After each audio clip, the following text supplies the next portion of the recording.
mesmo eu sendo especialista no que eu faço, mesmo eu sendo uma pessoa que está fazendo uma pesquisa há mais de 3 anos na mesma coisa, sempre há um questionamento. E sempre tem que, em inúmeros momentos, teve que haver a validação de uma outra pessoa que era um homem. Então, isso acontece, isso aconteceu e a gente tem que estar preparado que isso vai acontecer. Inclusive, o uso de ChatGPT, eu acredito que vai ser largamente implementado nas áreas da saúde, independente de quais sejam os contextos, porque são muitos protocolos, são muitas informações para o médico precisar manejar. Então, é uma ferramenta poderosíssima. Uma nova inovação vai trazer uma nova necessidade e assim por diante. Não vejo isso como um problema, na verdade, vejo isso como uma oportunidade.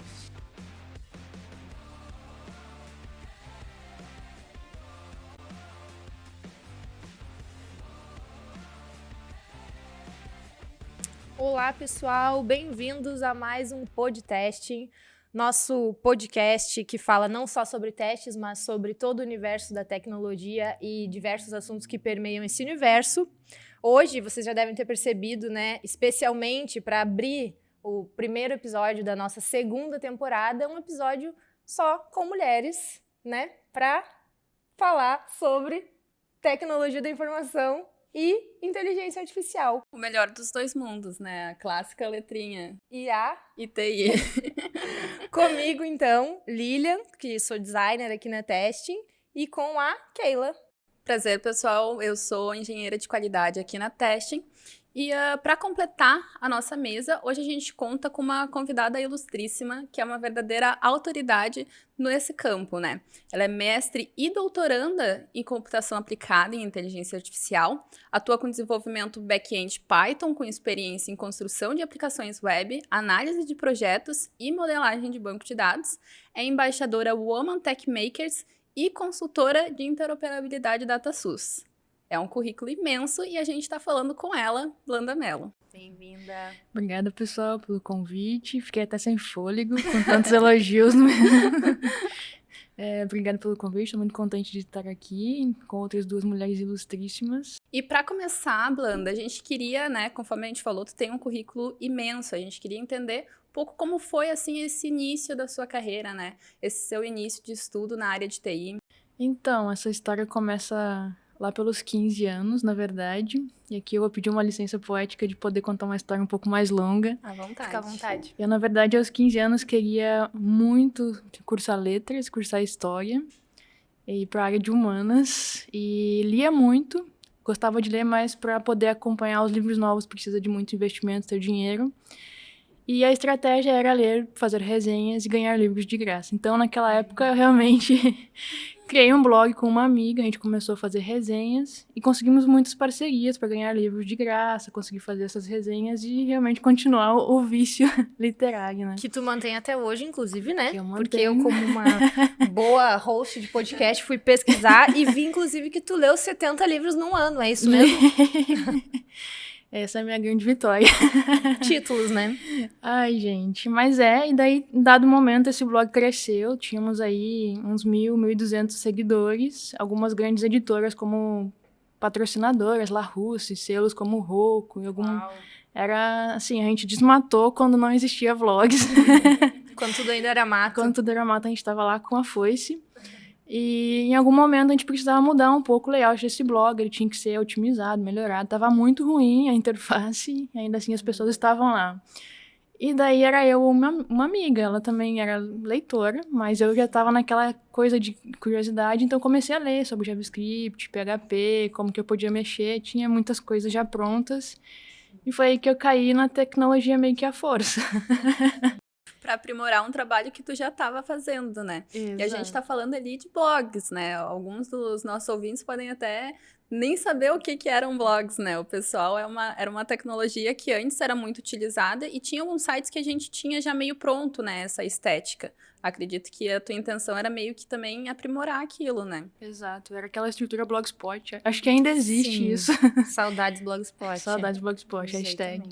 E daí a gente pegava alguns templates prontos, mas tinha que melhorar, colocar alguns plugins de fora, como o Scooby. Tu queria colocar quantos livros tu estava lendo, então tinha que ir lá buscar esses plugins. Enfim, era uma coisa meio curiosa de como fazer essas personalizações, né? Mas assim como muita gente também não vai saber o que é o Blogspot, acredito que muitos vão se identificar, porque muitos devem ter começado de forma parecida. Que eu fazia a mesma coisa no Blogspot e no Flogão. Nossa, e aí tudo, gente. eu acho que assim, ó, né? Aí tu começa ali a conhecer o hexadecimal, a combinação de cores e fazer templates, e aí tu vai indo, quando tu vê, tu tá imerso ali naquele universo. Eu fui pro design, né? Exato. Mas tá dentro da tecnologia também. A gente é fisgada e nem percebe. Exato. Era muito conhecimento, né? Diversas áreas que tu tinha que ter que tu tinha que saber para conseguir estar fazendo essa construção do blog, né? Mesmo que ali era um momento que tu fazia meio que por fazer, né? Acredito que no início vocês começaram a fazer meio que sem nenhuma intenção, por assim dizer, né? Mas tu vai adquirindo esse conhecimento e não conhecia essa tua história, achei bem legal. E estudar efetivamente, né? Tu começou ali fazendo sistemas, né? Sim, depois dessa trajetória, descobri tecnologia, fiz um técnico em informática, odiei programação, disse que nunca seria o que eu faria, mas daí eu precisava de um estágio, então comecei um estágio. Nesse meio tempo, eu conheci na universidade um grupo de pesquisa. Antes de entrar na universidade, conheci esse grupo de pesquisa, de curiosa, realmente, bati na porta, disse que queria entrar. Socorro, já entrou direto na pesquisa da tecnologia. Sim, gente.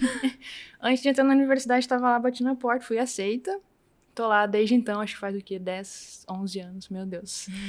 E daí me encontrei, gostei de trabalhar com pesquisa e entender como que aquilo funcionava. A professora foi muito gentil e começou a me dar trabalho. E daí cursei para entrar no vestibular, passei e comecei sistemas para internet. E naquela época tinha um papo também, né, de que a tecnologia era a promessa de quem queria ser alguém na vida, né? A promessa do século, né? Eu lembro da pressão da minha família para eu fazer um curso técnico na época, quando eu estava entrando no ensino médio, e aí eu ia para o Instituto Federal. E daí ou era gestão cultural, ou era alguma coisa de computação, não vou me lembrar o nome exato agora. E, eu realmente... Não rola, sabe? Não casou. E aí minha família não gostou muito quando descobriu que a minha inscrição tinha sido para gestão cultural. Mas é sobre isso, né? Julgo. E tá tudo bem. Não julgo. E a partir daí, né, tu comentou ali que começou nessa parte da pesquisa, tu tem um currículo muito imenso nessa área de pesquisas, né? E como começou, né, entrando um pouquinho mais no assunto, como começou essa tua entrada realmente para o mundo da IA? Foi a partir dessa parte da pesquisa? Foi dentro da universidade? Onde que começou esse teu interesse? Na verdade, o grupo de pesquisa tinha sempre um foco em inteligência artificial, ainda era algo muito novo, né? Era 2013. Se a gente for pensar, claro que as estruturas que temos hoje, elas vêm até de antes, ali dos anos 80, 90. Mas que deu o boom mesmo, que todo mundo começou a saber, que se popularizou a inteligência artificial, foi mais ou menos em 2010. Então, já estava sabendo, vinha aquela curiosidade de talvez conseguir trabalhar com isso, mas ainda muito inocente de tentar conseguir, sei lá, trabalhar com aplicações web, desenvolvedora, vencer o medo de ser programadora. Então, o grupo de pesquisa foi muito do que mudou essa visão, de que eu poderia realmente trabalhar com isso, desmistificou. E na verdade, é matemática, né? Então, a gente está trabalhando aí algo que não é impossível, né? Só que quando a gente vê a primeira vez, parece algo absurdo. Então foi aí que eu comecei a pegar gosto realmente e ir mais a fundo. Pra mim, na primeira, na segunda, na terceira vez, sempre continua parecendo meio absurdo. Em algum momento foi, né? Mas deixa eu te perguntar, nessa caminhada, assim, tu acha, né? A gente falou sobre o teu início na TI, teu início na IA. Tu acha que foi mais difícil começar por tu ser mulher? Esse começo é mais difícil pra quem é mulher? Eu vou dizer pra vocês uma experiência quando eu fui começar o técnico. Eu tenho uma família grande, somos 9 irmãos, né? E a única pergunta que a minha mãe me fez quando eu disse que eu queria fazer técnico de informática, ela perguntou se eu tinha certeza. Porque só tinha homens. Fato. Né? Então, não era se seria difícil, não era que eu não poderia ir, mas seria um desafio, né? Então, eu não teria uma comunidade que a gente chama, não teria um suporte. Ninguém na minha família poderia me ajudar, as dúvidas seriam tiradas por mim mesma. Então, a única referência que eu conheci de tecnologia primeiro foi na faculdade. Antes, eu não tinha conhecido nenhuma mulher da computação. Nem mesmo meu técnico, foi sempre professores homens. Então, realmente, dava um certo frio na barriga. Assusta um assim. pouco, né? Mas impedimento, não. Tem algumas coisas que quando a gente passa, a gente não foi de forma alguma um problema, mas a gente vai sentindo alguns tratamentos especiais. Tem outro momento que eu sempre comento numa aula da faculdade já, que um professor, minha turma era sempre pequena, e meu professor era um dos professores preferidos, mas eu era a única mulher na minha turma. E eu entendendo o carinho dele, por ser muito atencioso e tal, mas ele sempre ficava aguardando a minha pergunta, ou a minha dúvida, ou o próximo, para o caso de eu ter a primeira dúvida, para eu não precisar falar. Que privilégio! É, que legal! É um excesso de cuidado que, às vezes, esse tratamento especial te deixa desconfortável, porque tem uma turma que tem outras pessoas que podem ter dúvidas, não é só a única menina que vai ter dúvidas. E eu tive uma vivência parecida, né? Mesmo cursando mais atualmente, né? Eu entrava na turma, era ali uma turma de 30 pessoas comigo e no máximo 2 ou 3, mas a maioria das vezes era só uma menina dentro da turma, né? Era apenas eu. E uma coisa que eu percebia muito é que é muito mais fácil tu gravar o nome de uma pessoa, que é a menina que tá na turma, do que tu gravar o nome das outras 30 pessoas que são homens, né? Então, normalmente, querendo ou não, dá essa desavença, né? Eu lembro de uma ocasião comigo mesmo, que um colega uma vez me chamou, eu olhei pra trás, eu nunca tinha reparado nele, mas ele sabia o meu nome e eu nem sequer sabia que ele tava naquela turma, né? Então é uma coisa, acho que assim, querendo ou não, por ser essa área majoritariamente masculina, mesmo que esteja mudando aos poucos, essa falta das mulheres dentro acaba gerando esse destaque que muitas vezes acaba sendo até um pouco mais desconfortável, né, por assim dizer. Eu queria, não sei se alguém mais quer acrescentar sobre esse assunto, mas eu queria te perguntar, trazendo um pouco para os dias de hoje, queria que tu falasse um pouquinho mais pra gente sobre como acontece na prática hoje essa intersecção entre TI e IA. Gente, que pergunta mais complexa. Na tua experiência, especificamente falando, né? É um universo, porque na verdade hoje eu trabalho com processamento de linguagem natural aplicado na saúde, né? Então, na verdade, são especializações das especializações. Traduz pra nós, assim, meros Pode mortais. Um pouquinho. Quando a gente fala de processamento de linguagem natural, a gente quer dizer que existem as linguagens formais, Python, C#, PHP, nas quais a gente dá instruções para um computador, e tem a linguagem natural, que é a que nós, seres humanos, nos comunicamos, em seus diferentes idiomas, né? Aí, português, espanhol, inglês. Então, a minha intersecção eu trabalho com linguística na tecnologia. Conseguir fazer com que não mais o ser humano precise se adaptar à máquina, mas a máquina entenda o ser humano, né? Da hora. Nossa. E daí, sim, aplicando a saúde, que é trabalhando com bases clínicas, evoluções de prontuários de saúde. Que aí vem onde tu tem se dedicado mais na parte de pesquisa, é isso? Exatamente. Perfeito. Acho que não respondi toda a pergunta, mas a gente chega lá. Se tu quiser complementar, fica à vontade. Pra mim, tá respondido. Já que a gente entrou no assunto da saúde, eu queria entender sobre o DataSUS, que é o teu trabalho de pesquisa e tal, onde tu tem, nos últimos meses, anos... Vai completar 2 anos já. 2 anos. Uhum. Conta um pouquinho pra nós, então. Conto sim. Na verdade, eu comecei o doutorado, meu mestrado foi em processamento de linguagem natural e geração de linguagem natural, aplicado em certa medida em saúde. Então, ainda estava muito distante. Eu trabalhei na graduação com saúde, no mestrado também, mas ainda distante. Era uma visão de ferramenta para atender uma necessidade de saúde, ainda não especialmente aplicado. E no doutorado eu comecei, não estava mais trabalhando, resolvi me dedicar à pesquisa nesses primeiros 2 anos, que são os mais difíceis, a gente tem aulas, então é mais intenso.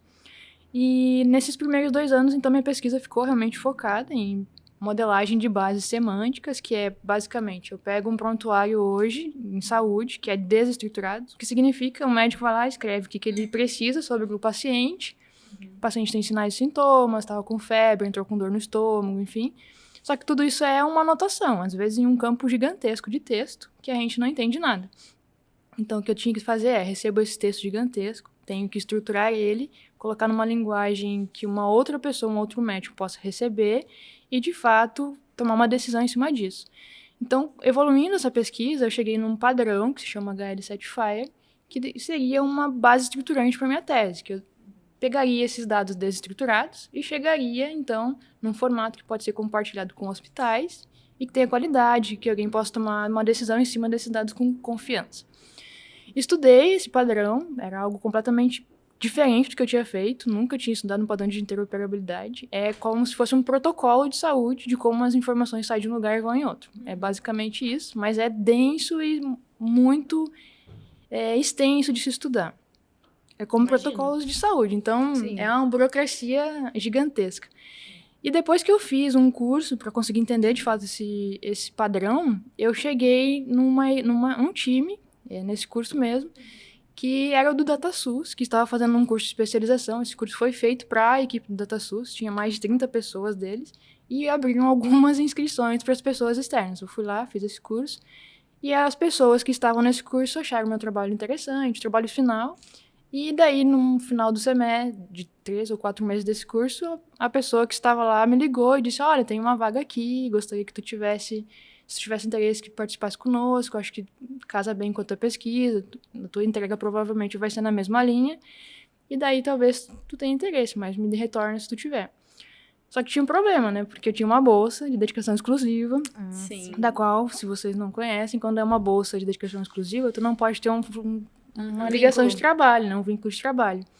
Então, o processo burocrático de conseguir ter esse vínculo começou ali. Eu recebi essa ligação em dezembro e conversei com meus orientadores, conversei com a universidade, precisei iniciar um processo de permissão com o colegiado, justificando a bolsa com o trabalho, que era uma pesquisa alinhada, e que isso poderia acontecer sem influenciar o resultado do doutorado. Passou 2 meses, isso foi aprovado, então o contato foi em dezembro, eu comecei a trabalhar em junho, mas eles aguardaram, porque eles estavam na expectativa de chegar uma pessoa que tivesse essa especialização, e tô lá desde então, trabalhando com modelagem de informações. Daí aqui uma pontinha do que a gente faz, né?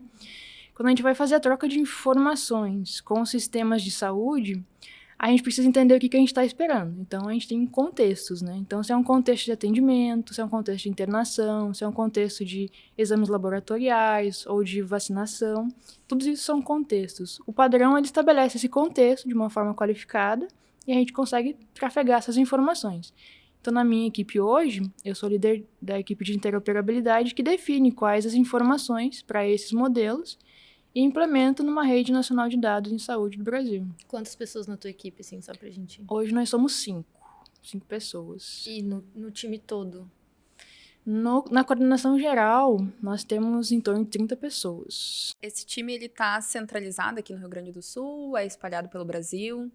Não, esse time, ele tá primordialmente em Brasília, que a maior parte dele é presencial em Brasília, e apenas a equipe de interoperabilidade ela está remota, porque é muito difícil conseguir profissionais nessa área, então acaba abrindo uma brecha para que a gente tenha pessoas acho que hoje temos São Paulo, Belo Horizonte, Ceará, Santa Catarina e Rio Grande do Sul. Daí um presencial em Brasília. Então, acaba forçando essa necessidade de remoto. Eu digo que é interoperabilidade na veia, porque a gente não tem ninguém presencial. É todo mundo realmente remoto, tudo acontecendo remotamente. Eu queria te perguntar... Agora que tu deu esse contexto, né, do teu trabalho especificamente com inteligência artificial na área da saúde, fazendo algumas pesquisas, eu vi algumas iniciativas assim mais comuns de uso da inteligência artificial na saúde, como, por exemplo, a IA para diagnósticos, descoberta de medicamentos, personalização de tratamento, gestão de saúde, coisas assim. O que tu visualiza mais... que está mais em alta, não sei, onde mais se usa a inteligência artificial na saúde? Tem como definir isso? Ou está muito amplo? Como que tá isso? Eu diria que é um dos grandes ganhos que a gente vai ter de IA vai ser na saúde, né? Claro que a gente tem que ter muito cuidado, porque quando a gente fala de dados em saúde não se pode ter 1% de dúvida. Então, a gente nunca diz que a gente usa um sistema para fazer diagnóstico, a gente usa um sistema de apoio à decisão. Porque o sistema ele vai te dar uma sugestão, ele tem um percentual de certeza, a última certeza vai ser sempre a do médico. Inclusive, o uso de ChatGPT, eu acredito que vai ser largamente implementado nas áreas da saúde, independente de quais sejam os contextos, porque são muitos protocolos, são muitas informações para o médico precisar manejar. Então, é uma ferramenta poderosíssima, só que tem que ter esse cuidado. E eu acredito que uma das grandes utilizações de IA hoje é para o uso de imagens, né? Para avaliação de exames de imagem, que a certeza é altíssima, dependendo dos dados de treinamento. Então, já está largamente implementado, utilizado, com resultados qualificadíssimos, mas, como eu disse, sempre com cuidado de a última certeza sempre do médico, nunca é da IA. Perfeito. E eu acho que queria entender um pouquinho mais também, puxando já esse ponto, né, sobre ter esse ponto final. Quando a gente fala ali de sistemas, cada sistema tem as suas regulamentações, né? E como funciona nessa questão com a IA, principalmente quando a gente trata aí desses dados mais sensíveis, que é a saúde de um paciente, né? A LGPD, aqui eu vou abrir um parênteses porque eu não sou especialista em LGPD. Existe um cargo no próprio Ministério que é o responsável por dados em saúde, que agora não vou me lembrar do nome, mas existe esse cargo para realmente cuidar de quais são as regulações que precisam ser respeitadas, quando a gente está infringindo essas regulações. Para a LGPD, a gente tem um parêntese especial para dados em saúde. Então, quando são dados em saúde, pode realmente ter o compartilhamento de dados entre médicos, entre instituições de saúde, sem que isso seja aberto ao paciente, mas ele tem que sempre ser comunicado de que seus dados serão abertos. Então, hoje isso acontece em sistemas que estão conectados pela RNDS, utilizando a Rede Nacional de Dados em Saúde. Se o profissional acessa as informações desse paciente, ele vai receber uma notificação, se são dados que estão hoje no SUS, vai receber uma notificação de que o médico acessou suas informações em tal data, tal horário, e que para que ele fique ciente, né? Então, se acontecer... Ter essa visibilidade, né? E isso tem que ser comunicado, mas para nível de saúde, existe essa prerrogativa de que é possível compartilhá-lo para que seja feita a continuidade do cuidado do paciente, né? Ah, perfeito. E lá no início a gente falou que você é também desenvolvedora back-end Python, né? Como que foi, assim, essa escolha de ir para esse lado do back-end? Tu podia falar um pouquinho mais a respeito disso? Posso, gente. Na verdade, eu sou um horror para front-end, então... Foi meio que Foi uma imposto. escolha natural da vida. Mas eu comecei no estágio, numa empresa. Essa empresa acabou escolhendo trabalhar com Python muito cedo, então... Foi em meados de 2013, 2014, esse estágio. Para quem estava começando com Python, já era algo inovador, né? Naquela época ele ainda existia muito tempo no mercado, mas estava despontando ainda como ferramenta web. Então, foi uma loteria, assim. Eu aprendi na época, trabalhei 8 anos como desenvolvedora Python back-end. Trabalhei também com C#, com Java a contragosto, mas não tem nada contra, isso é burocrático, né? Normalmente o pessoal que trabalha com TI sempre tem ali a sua linguagem de estimação, né? Você diria, então, que o Python é a sua? Python é a minha linguagem do coração. A gente sempre escolhe uma, né? Se fosse fazer ali um top 3 linguagens de programação da Blanda, quais tu escolheria? Com, né, Python em primeiro lugar e Python em primeiro outras lugar. opções. Python e Python. Eu não sou tão, assim... Tão exigente. Exigente. Não, Python, C# é uma linguagem muito boa de ensinar programação, inclusive. Ensinar orientação a objetos é muito bom. Apesar de aí a contragosto, eu diria que Java, porque Java te traz uma visibilidade de padrões de projeto muito boa. É burocrática demais para trabalhar diariamente. E eu sugeriria uma mescla, né? Se você tem que trabalhar em projetos grandes, talvez você precise escolher uma linguagem mais robusta e que te obrigue a esses padrões de projeto. Mas Python e a versatilidade de ferramentas hoje, principalmente para IA, para mim é o que eu indicaria para qualquer um. Ele consegue casar, né? O Python em si, ele é uma linguagem um pouco mais fácil, por assim dizer, de ser compreendida, né? Ele não tem tantas regras assim quanto as outras linguagens. Então, tu diria que para trabalhar com IA, ela é uma das mais utilizadas hoje no mercado? Ou tem alguma outra linguagem que está vindo que possa ser substituída? Ou tu acha que ela vai permear aí por mais um tempo? Eu acredito que vai aí muitos anos ainda, porque Python, apesar de já ter seus bons anos, acho que tá 30, 40 anos ou mais, é uma das primeiras linguagens que recebe as bibliotecas, né? As grandes empresas que trabalham no desenvolvimento dessas bibliotecas, Google, OpenAI, Microsoft, que trabalham com essas ferramentas também desenvolvem bibliotecas para essa linguagem. Então, acaba que o desenvolvedor que está esperando uma biblioteca nova sobre um modelo específico de inteligência artificial, ele vai realmente receber primeiro em Python. Nas próximas, ele logo vai vir C#, logo vai vir outros, mas Python é o primeiro, a cereja do bolo. Se quer experimentar algo novo, vai ser ali que vai sair primeiro. E o pessoal sempre vai também nesse lado, porque, querendo ou não, a inteligência artificial está super ligada ali com a questão de inovação, né? Tudo que vem ali é uma inovação que está sendo trazida e receber em primeira mão sempre vai te colocar à frente. E falando sobre TI e mulheres na TI, A gente comentou ali no início sobre tu ser embaixadora da Woman Tech Makers.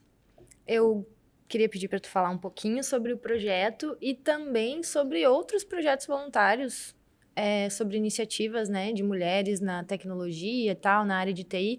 Como que foram essas experiências? Conta para nós um pouquinho como é o projeto do Woman Tech Makers. Acho que eu vou começar, então, sobre comunidade, porque eu acho que é uma trilha, né? Era muito comum isso antes da pandemia, a gente encontrar comunidades para qualquer tipo de linguagem, né? Era Python, era C Sharp, e tinha o software livre, um movimento que era muito forte aqui, inclusive em Porto Alegre, veio para Novo Hamburgo.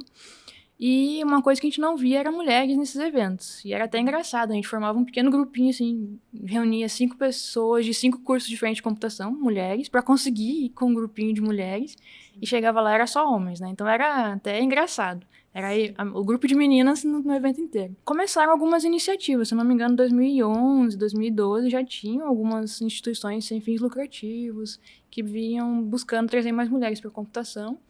Em 2013, quando eu comecei a universidade, eu já entrei direto no diretor acadêmico, foi meio que assim, osmose, né? Eu era a única menina, então alguém convidou. De novo, tratamento especial, porém, ok. E a gente formou as primeiras chapas do diretor acadêmico para a universidade. E durante esses momentos a gente organizava algumas competições, madrugadões, mas sempre ainda mistos, né? Só que a gente não conseguia trazer, então, essas meninas. Então a gente foi entendendo que existia essa dificuldade. E a gente pensou, não, vamos talvez aprender o que esses eventos estão realmente pregando, né? Então, eu fui a Porto Alegre no primeiro evento que teve de Django Girls. Foi em Porto Alegre, teve cerca de 100 pessoas, 150 pessoas, para meninas, mulheres que queriam aprender o básico de programação. Então, esse era um evento só para mulheres. E queria conhecer o que era, como que acontecia, né? Então, fui com, mais uma vez, aquele pequeno grupo de amigas, encontrei elas lá. Acho que era o quê? 2016? 2015, isso já. Depois de organizar esses eventos mistos, né? Aí queria conhecer e cheguei lá, tava um pouco bagunçado porque muitos treinadores, quando a gente organiza um evento para mulheres, a gente convida as pessoas que se inscrevem, né, para participar e aprender, e tem o momento de buscar os treinadores que vão ensinar, porque são muitas pessoas, tu não vai fazer uma única sala. A proposta desses eventos é algo muito intimista.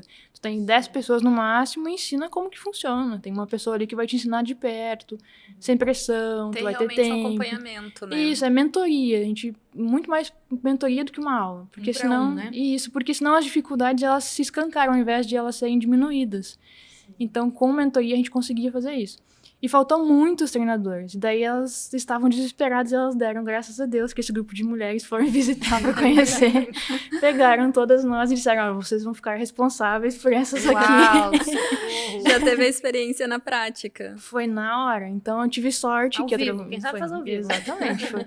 E existe um tutorial que tu vai seguindo para ensinar. Eu nunca tinha visto aquele tutorial na vida. Mas na hora ali fui ler um pouquinho, enquanto a gente ficou de duas, né? Porque obviamente não conhecia, então ficamos de duas. Enquanto ela dava algumas introduções, eu ia estudando o tutorial. E daí fizemos, foi um dia inteiro. Deu tudo certo, as gurias adoraram. Mas aí eu entendi realmente na prática como era fazer esses eventos, por que eles serviam, como que acontecia. Fiquei até o final para ver a última parte da grade dos palestrantes. Então, é um evento realmente para, primeiro, acolher essas pessoas que têm dúvidas, né? Não sabe pesquisar no Google, não sabe o que é HTML, não sabe nem como ligar um computador, para a pessoa que já está trabalhando com design, para a pessoa que já está trabalhando com alguma coisa de web ou começando no back-end. Então, está escrevendo um blog sobre livros no Blogspot. Quer saber um pouco de JavaScript. Exatamente. Pega todo mundo e coloca numa sala e tira dúvidas. E uma forma muito mais simples, amigável para... E daí ali eu entendi como que isso podia acontecer e trouxe para Novo Hamburgo. Então, acho que passou 6 meses, a gente fez o primeiro em Novo Hamburgo. Foi um terror. Toda vez que organiza um evento é problemático, porque envolve muitas pessoas organizando. Então, a gente voltou para Novo Hamburgo, a gente organizou com as mesmas pessoas de Porto Alegre, algumas nos ajudaram, e algumas pessoas daqui de Novo Hamburgo. A gente organizou o evento todo basicamente por WhatsApp. A gente não conseguia se encontrar, porque eu estava terminando alguns trabalhos, outras pessoas também. Então, muitas pessoas conhecemos no dia do evento. Esse evento teve 15 pessoas, dos quais 2 pessoas eram 2 irmãs que eu convidei para participar junto. Mas estavam lá Mas representando. foi assim, foi um protótipo de evento, a gente precisava saber como que ia acontecer. Sim. Então, Isso foi em que ano, desculpa? 2015. Então, o protótipo de evento deu todas as coisas que deram errado, a gente aprendeu pro próximo. Foi o momento de pegar feedback. E daí sim, o próximo a gente fez um Jungle Girls, acho que foi 2016, daí na Fevale. E daí sim, tinha 50 pessoas participando e a gente conseguiu patrocínios ótimos, já pensando em eventos com instituições sem fins lucrativos para nos ajudar a financiar, já dar um nome.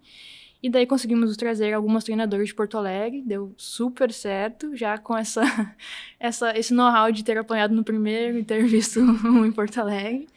E daí, desde então, fiz eventos do Jungle Girls, Rails Girls, Node.js, então foi uma miríade de eventos.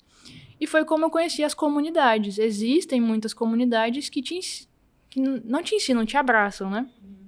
É uma forma de tu juntar todo mundo que gosta de falar de tecnologia e da mesma tecnologia, porque é difícil tu conversar com alguém que só trabalha com Java, que só trabalha com C# e conseguir achar as mesmas curiosidades em comum, né? Então, essas comunidades eram muito fortes, eu acredito que hoje ainda estão mais fortes, porém remoto. Mas aqui existia muito PyLadies, existia Jungle Girls, existia Rails Girls, Node.js, todas as comunidades para essas meninas se encontrarem, discutir tecnologia, daqui a pouco fazer um tutorial novo, testar alguma biblioteca nova. Era para isso que serviam as comunidades naquela época. Não faz tanto tempo, gente. Tá aí, 2015. Quase 10 anos, né? Jesus, vamos botar isso aí na conta. Parece que foi ontem. Parece que foi ontem. E foi assim que eu descobri as comunidades Google. Existem comunidades de EDG, comunidades de grupos de desenvolvedores, grupos de especialistas também, e grupos de embaixadoras Women Tech Makers, que é o nome que se dá para embaixadoras que querem realmente propagar a tecnologia para mulheres. Foi aí que eu me apliquei para ser uma embaixadora da Google Women Tech Makers.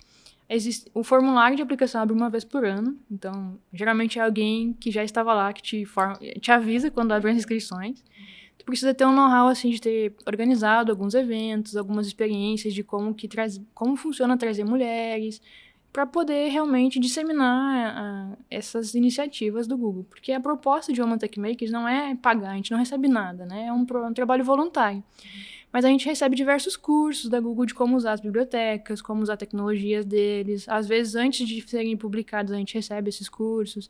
Tem diversas videoaulas disponibilizadas, aí videocalls. Às vezes também suporte de como, eu fazendo doutorado, às vezes tem vídeos de como, de acompanhamento, comunidade, de pessoas que estão fazendo doutorado e também estão trancadas agora e precisam de ajuda. Então, se forma uma comunidade que vai ajudar uma comunidade. Então, é mais ou menos isso que a gente encontra sendo uma embaixadora. E a proposta é que a gente traga cada vez mais eventos, mentoria, atividades que envolvam meninas, mulheres na computação, né? Para conseguir, de fato, motivar essa entrada. Consiga disseminar um pouco mais isso, né? Isso, exatamente. Mas muito legal tu ter falado, né? Já existia esse tipo de comunidade, mas era em outra cidade, né? Era na capital. Eu acho que é muito importante essa questão de ter também pessoas que possam trazer isso, não só para os locais que tem ali, né, uma maior quantidade de pessoas, mas trazer também para que seja mais acessível a mais pessoas, né? A gente ainda está na região metropolitana, né? Mesmo assim é um pouco mais facilitado, mas acredito que Novo Hamburgo também é uma porta de entrada para pessoas que estão aqui ao redor, né? Tem ali o pessoal de Campo Bom, São Leopoldo, tem várias cidades vizinhas que acaba sendo um pouco mais difícil se deslocar até lá para conhecer esse tipo de comunidade, mas que tendo aqui mais perto, tendo na nossa vizinhança, fica um pouco mais fácil, né? E conforme tu falou, né? Tu tem toda essa trajetória, conhece bastante essa questão das comunidades. E como que tu acha que foi essa mudança, né? Tu acha que teve uma mudança de quando tu começou para agora? Tem uma maior participação das mulheres no mercado de TI? E também falando um pouco ali mais na parte de IA, como que é esse mercado? Eu gosto de contar uma história muito engraçada, porque em todos os meus cursos, foi graduação, mestrado e agora doutorado, eu sempre fui a única mulher nas turmas, exceto no momento que aconteceu, a gente unificaram 2 turmas e apareceu uma outra mulher que também era a única. Eu não conto como se fosse sendo um bom exemplo de percentual, né, de mulheres, porque igual foram 2 turmas. Mas todas as vezes que eu ficava, né, tentando relembrar quais os momentos que encontrei mais mulheres na computação, o momento em que eu mais senti a dificuldade nessa área foi quando eu fui para o meu intercâmbio na Alemanha. E pela primeira vez eu encontrei mais de 15 mulheres cursando doutorado em computação. Eu ia te perguntar dessa diferença Brasil e fora do Brasil. Pela primeira vez. Mas não que lá não tenha dificuldade, só que lá tem muito incentivo, né? Então, existem realmente vagas que têm prioridade para mulheres e muitas iniciativas. A comunidade lá é muito forte, existem muitos eventos. Os próprios eventos, eles beneficiam, pagam, às vezes, para que essas pessoas organizem. Então, existe um incentivo real para que isso aconteça.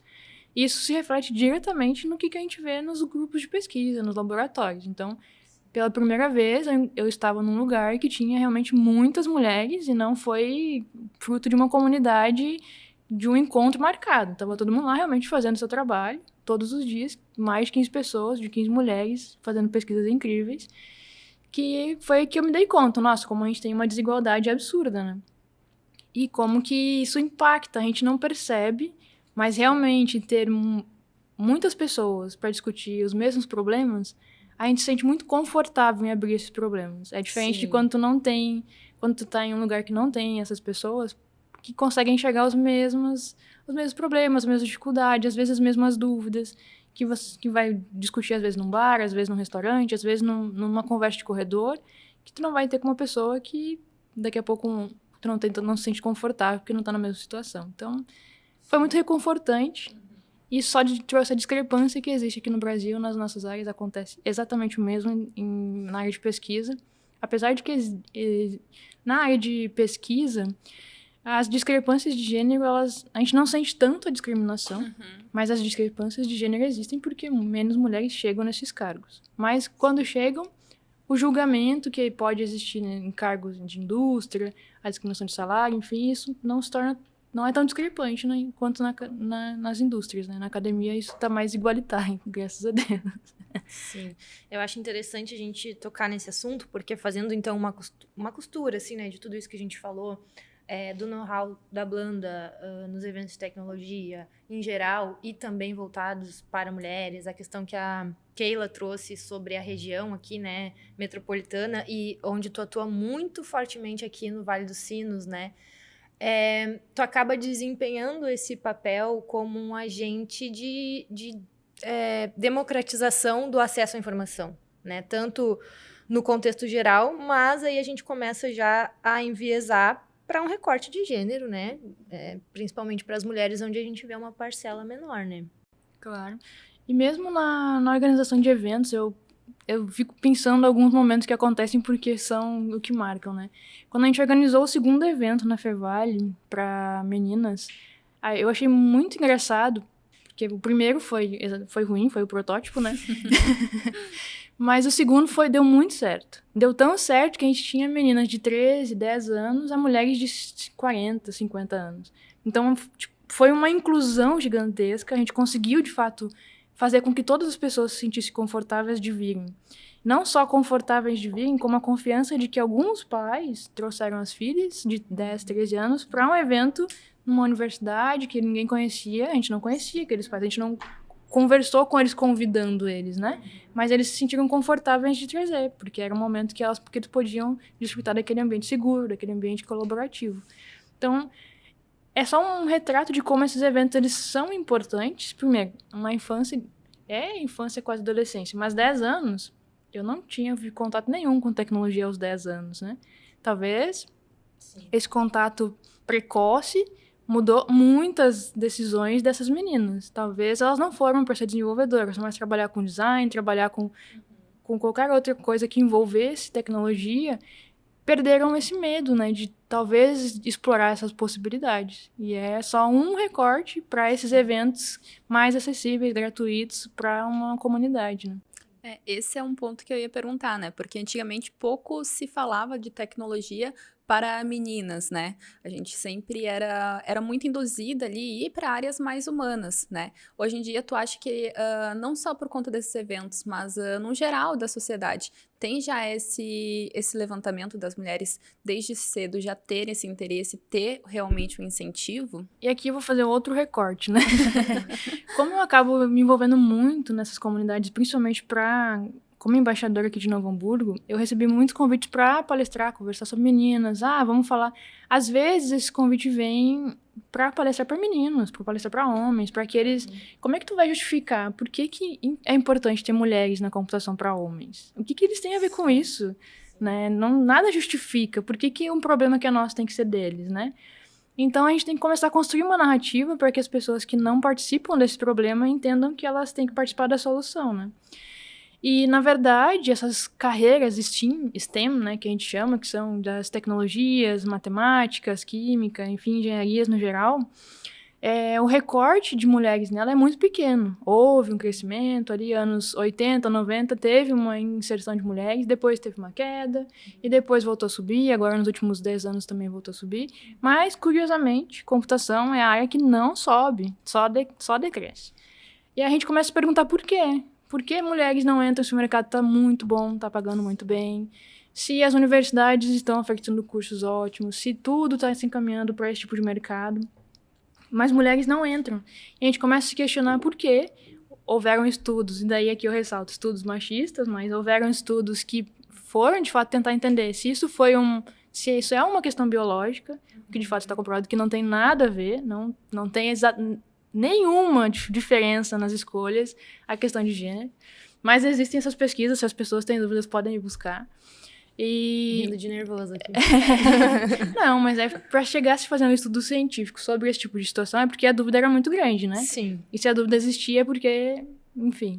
Fica comprovado cientificamente, então, que não. É que eu acho que tudo vem também de um recorte da sociedade sobre o papel da mulher, né? E no Brasil a gente tem isso muito forte e quererem já, desde pequeno, traçar que, não, esse aqui é um caminho masculino e esse aqui é um caminho que você pode cursar. Então, já se corta, né, a possibilidade no início, né? A pessoa nem chegou a pensar a respeito disso, então já foi inviabilizada a respeito daquilo. E aí tem a parcela que pensa e começa a, antes mesmo de começar a caminhada, visualizar os percalços no meio do caminho. Por exemplo, eu fiz uma pesquisa uma vez sobre a taxa de evasão de mães na universidade. E é gigantesca, né? Porque simplesmente não se tem incentivo para que a mãe trabalhe e estude. E ela acaba evadindo, né? Então, muitas deixam de sequer entrar no mercado ao se deparar com esse tipo de obstáculos, né? Enfim, nessa área não seria diferente. E aí acredito que as poucas, a parcela menor que ainda consegue, não, beleza, vou entrar, vou tentar. Às vezes não consegue permanecer também, né? E isso é um outro dado. E aqui, as mulheres que foram para a computação, se formaram na computação, terminaram a graduação na computação, só 36% delas realmente ficam no mercado de TI. Por quê? Paga super bem, gente. Hoje em dia, é o mercado que mais cresce, né? Então, tem que existir alguns outros fatores. E daí que algumas pesquisas realmente trazem ambiente cultural, ambiente de estereótipos, a falta de uma comunidade para te dar suporte. Então, todos esses detalhes, essas variáveis, e quando se junta, é um universo de dificuldade, né? Sim. Então, se a gente chega numa empresa, não tem uma única mulher, a gente já pensa, poxa, então... Ou eles não têm uma política de inclusão, ou vai ser realmente difícil e só ficou homens, porque não houve comunicação, porque não são abertos para mulheres, porque tem já uma política de negligência, né? Então, fica difícil, já é uma entrada difícil, né? Outra é cultura, a empresa pode não estar preparada para recepcionar, né? Sim. Então, tem que ter política. Que é muito comum. Sim, dificuldade. Se é uma mulher que já está no mercado, é formada, mas tem filho, ela vai ter horários diferenciados. E não é porque ela tem que ter tratamento especial, é porque ela tem um filho. Isso faz parte da vida. Então, vamos tratar isso como tem que ser tratado e seriedade que tem que ser tratada, né? É o mesmo que organizar um evento. Vai organizar um evento para pessoas que têm acima de 25 anos, elas podem ter filhos. Se não houver um espaço kids, essa pessoa automaticamente está fora do teu público. Então, tu vai excluindo pessoas. Onde não entra uma criança, não entra uma mãe. Então, tu tem que pensar nesses públicos e o quanto tu quer ser inclusivo. Ou o quanto tu quer ser exclusivo. Então, não dá. Então, todos esses recortes que têm que ser pensados. A gente está falando de pessoas e não são detalhes especiais de algumas pessoas. É a natureza humana, são os detalhes que a gente tem que considerar sempre, né? E isso em outros aspectos disso. Ambiente, tem que ser acolhedor, local, que todos consigam entender, que não tem estereótipos, né? Enfim, o simples fato de tu fazer uma pergunta... mas é só tu que está aqui? É só uma mulher, né? Já é uma pressão para alguém que está entrando, né? Sim. Então, são vários fatores que podem tornar todas as decisões difíceis. E tu tinha comentado com a gente que você hoje tá na liderança, né? Nessa parte de interoperabilidade ali do DataSUS. No decorrer desse caminho, né? Até tu chegar lá, tu acha que tu teve alguns impedimentos maiores por conta de você ser mulher? Poderia ter sido um pouco mais facilitado, ou até a questão da sua fala, né, de muitas vezes a gente é muito questionada, né, a gente fala uma coisa, mas tem que vir um homem para certificar que realmente aquilo ali tá certo. Não sei se tu já chegou a passar por isso, mesmo estando em um cargo ali de liderança, né?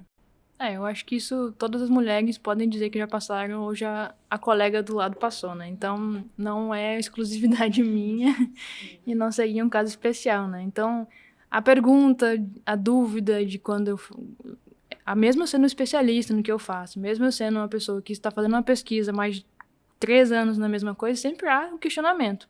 E sempre tem que, em inúmeros momentos, teve que haver a validação de uma outra pessoa que era um homem. Então, isso aconteceu e a gente tem que estar preparado que isso vai acontecer. Então, a gente tem que saber lidar com essas situações. Então, eu aprendi muito cedo a lidar isso, né, quando me tornei líder nesse time. Precisei me adaptar, precisei entender como lidar com isso. E quando acontecem essas dúvidas, a gente adota algumas estratégias, faz algumas perguntas mais incisivas, sem, é óbvio, perder ali o tato na hora de trabalho, mas sim, tenta se posicionar, né? Eu tenho qualificação para estar onde eu estou e ninguém vai me tirar do meu lugar porque eu não soube representar o que precisava. Então, sim, não tem problema nenhum em alguém me questionar. Então, eu só vou dizer por A mais B porque isso é verdade e tudo certo. Perfeito. Eu tava me lembrando aqui, agora mudando um pouco de assunto, acho que até porque nosso tempo tá se indo, sobre uma palestra tua de 2022, se não me engano, que tu deu no Quality On, que é o evento que a Testing Company organiza, e naquele período a gente já falava, eu lembro que tu falou, me corrija se eu estiver errada, a gente falou no final da palestra sobre tendências e tal, e foi tocado no assunto de cibersegurança, e aí naquele momento tu falou um pouquinho sobre isso. E aí eu queria pegar esse gancho e te perguntar, olhando para o futuro agora, né? A gente falou, tu falou agora há pouco sobre a inteligência artificial ser um grande achado na área da saúde e o quanto isso tem se mostrado, tem sido relevante e ainda se manterá e será, né? Por ainda um bom tempo. Mas além dessa tendência, quais outras, assim, eu vejo que ainda se fala muito na questão da cibersegurança. Sim, com certeza. Além dessas, o que mais tu pode citar? Ou o que tá mais em alta? Algo que tu gostaria de aprofundar? Conta pra gente um pouco sobre isso. É um pouco difícil de a gente conseguir abranger tudo que a inteligência artificial vai mudar, né? Porque a gente estava conversando ainda semana passada, e isso é o bom de estar em um grupo de pesquisa, em comunidades, né? A gente começa a fazer essas discussões meio loucas, né? Que é entender qual foi o boom da IA. Uhum. Qual foi a extensão do boom da IA. Vocês conseguem imaginar qual foi a outra grande revolução da tecnologia que se popularizou tanto? Eu só consigo pensar na internet.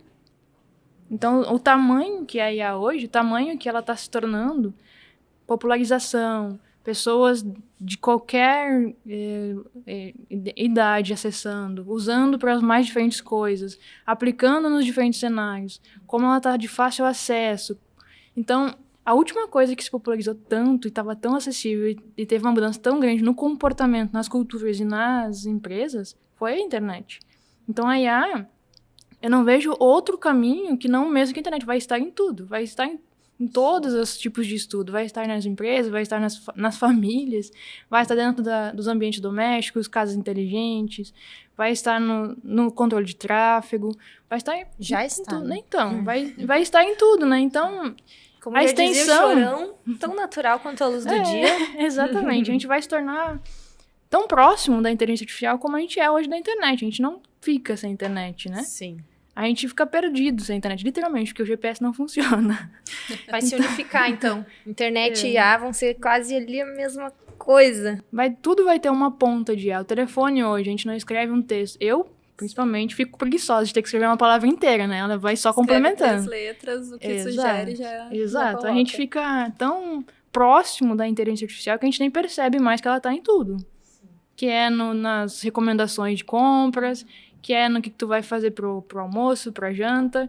Tu pergunta pra Alexa se ela tem uma sugestão de receita. Tu pergunta pra Siri se ela pode te indicar um lugar pra ir mais rápido pra universidade. Enfim, tá em tudo, a gente nem percebe, né? E é uma coisa que se insere no nosso dia de uma maneira muito facilitada, né? Então, é algo que tá vindo cada vez mais e a gente nem sequer percebe. Muitas pessoas nem sequer são da área da tecnologia, já possuem essas coisas e nem às vezes se dão conta, né? Como se fosse uma TV ali em casa, né? A gente tem uma Alexa, eu começo a utilizar ela e percebo que ela dá para ser utilizada em várias funções do meu dia a dia e eu acabo agregando, como se fosse só mais um móvel, mas nem sei que aquilo ali, o que compõe aquilo, né? Como é a mentalidade daquilo, né? Mentalidade entre aspas, porque a gente tá falando de um robô, né? De uma inteligência, mas é tudo muito sutil, né? Essa entrada. Mas assim como se diz que a internet democratizou o conhecimento, e me parece que a inteligência artificial vai fazer o mesmo por muitas outras coisas. Ela vai trazer inclusão, né? A gente tem pessoas que não conseguem escrever, elas agora estão usando o ChatGPT para falar e conseguir fazer essas coisas. A gente tem, enfim, é uma democratização, mas é uma inclusão. A IA vai cada vez mais permitir coisas para as pessoas que não conseguiam também. Então, eu acho que é uma parte do processo de popularização, né? Que a IA vai estar em tudo, porque ela se incorpora nas necessidades do ser humano, né? Sim, e tem uma palavrinha também que anda muito em alta já há alguns anos, em várias áreas de atuação, que também dialoga com a inteligência artificial, que é a humanização desses processos, né? E aí, assim, qualquer pessoa que fala sobre inteligência artificial... num primeiro momento bate aquele medo, aquela questão de a IA vai roubar o meu emprego? A IA vai roubar o meu lugar? E é um assunto que eu gosto de pensar muito sobre, embora eu não tenha nenhuma conclusão ainda estabelecida, mas eu queria te ouvir um pouquinho sobre isso, sobre esse processo de humanização, tanto de quem... Porque precisamos de profissionais capacitados para operar essa inteligência artificial, né? Para desenvolver tudo isso. E como que acontece, assim, esse processo de humanização da IA? A gente vai perder o nosso emprego, será? Ai, gente, capaz. Né? Não, eu acho que isso como qualquer parte da evolução humana, né? Assim como vieram outras inovações que aconteceram, o ser humano se renovou nas necessidades e de como trazer novas produções. É um crescimento exponencial, né? Conjunto. É sempre uma consequência, né? Uma nova inovação vai trazer uma nova necessidade e assim por diante. Não vejo isso como um problema, na verdade vejo isso como uma oportunidade. E assim como aconteceu com outras tecnologias, vai acontecer com a inteligência artificial. Acho que a gente tem que se beneficiar, aprender o quanto pode, conseguir implementar isso nos nossos mecanismos de trabalho, nas nossas atividades. Não tem por que dizer para alguém não usar ChatGPT. Eu digo para os meus alunos, usem ChatGPT, vocês estão perdendo tempo escrevendo coisas que não precisa. Vocês têm que usar as ferramentas que nós temos hoje, não tem por que escrever, fazer a roda, né, reinventar as coisas. Não, a gente tem que usar as ferramentas que tem e aprender com isso, né? Então eu não vejo como algo que vai nos substituir, a gente vai se tornar mais capacitado para usar as ferramentas que nós temos e ainda melhorar elas, então... Só mais um ganchinho. Esses dias eu vi um vídeo no TikTok que me trouxe outra questão, que é o conflito geracional. Tu falou agora, né? Eu incentivo os meus alunos a usarem o ChatGPT. E aí, eu sou mãe, né? E aí, tava na reunião de pais dos meus filhos, enquanto a professora falava, eu tava pensando em como que é a avaliação dela, né? Meu filho tem 6 anos, ele ainda não utiliza, né? O ChatGPT, eu acho. Mas os alunos mais velhos, agora, o pessoal ali, né, do 8º ano, ensino médio, enfim, já usam. E o vídeo que eu vi no TikTok falava que essa galera e essa parcela da população... já nem usa mais o Google, substituiu o Google pelo ChatGPT, né? Então, daí também isso já nos alerta para uma adaptação, né? Entre esses universos aí. Daí são os cuidados, né? ChatGPT é um modelo que tem limitação. Ele foi treinado em dados de 2021, então depois disso está desatualizado. Assim como qualquer outra inteligência artificial tem que se atentar para esse tipo de coisa. E outra Alô, coisa... jovens. Alô, jovens. Cuidado. ChatGPT não é melhor que Google Presta por enquanto. atenção. E a gente tem que sempre ter aquele pensamento crítico. Apesar de ser um modelo que está super em alta, que tem um percentual de acerto gigantesco, ele tem seus momentos de alucinação, que já estão sendo estudados. Sim. Ele vai se perder em algumas referências, vai fazer explicações. De vez em quando, né? Então, né? Não dá pra questionar o chat. Te entendo, chat. Vai ter esses comportamentos que não são os corretos. Então, a gente tem que sempre incentivar o pensamento crítico, a verificação. Não importa se são crianças e de vez em quando tem curiosidade em fazer perguntas, tem que já ensinar desde o início que tudo que é dado como resposta tem que ser validado, seja a partir de uma pessoa, seja a partir de uma máquina. Então, a gente tem que ter esses mecanismos de certeza, né? A mesma coisa para o ensino. Se a gente vai ensinar nas escolas a utilizar essas ferramentas, também os cuidados que tem que ter ao usar essas ferramentas. A gente teve, ano passado, um evento aqui na região, o Bar NLP, né? Eu fui no bar. Hashtag eu fui no bar. Teremos de novo. A gente teve uma discussão muito legal no final, a última, que foram a mesa de discussão, né, com professores, que eram de humanas, e agora não vou me recordar o nome, vocês, por favor, coloquem depois. Que a gente discutiu realmente os impactos que ia ter na cultura, né, até mesmo nessa nova geração, jovem, encontrando respostas muito facilmente, como isso ia impactar, às vezes, no aprendizado, às vezes na fixação. E foi ali, os professores trouxeram de volta. O ensino da humanidade vai continuar sendo por humanos. A gente não pode substituir a educação por uma máquina. A gente vai precisar ensinar limites para as nossas crianças, a gente vai precisar... Para as máquinas também. Para as máquinas também, supervisão sempre, né? A gente vai precisar ensinar como controlar suas emoções, tudo. Não vai ter como substituir o ensino de como uma pessoa se torna humana, né? Não tem como terceirizar a educação. A gente precisa continuar. A gente tem ferramentas, a gente pode melhorar, a gente pode trazer ferramentas maravilhosas, mas isso não tem como terceirizar. É um humano que ensina outro humano, né? Não, é perfeito. E até fazendo esse gancho, né, sobre dar limite às máquinas, com esse boom da inteligência artificial, a gente viu muito essa questão sobre conseguir usar a imagem da pessoa fazendo uma ação, ou até mesmo a fala dela, né, a partir de áudios dela, conseguir reproduzir. Já teve até alguns golpes, né, que foram aplicados a partir disso, usando a imagem e a voz da pessoa, né, reproduzidas ali por inteligência artificial. Tem alguma forma da gente barrar isso, limitar? É uma questão mais realmente, né, do humano, de não ir lá e solicitar isso, né?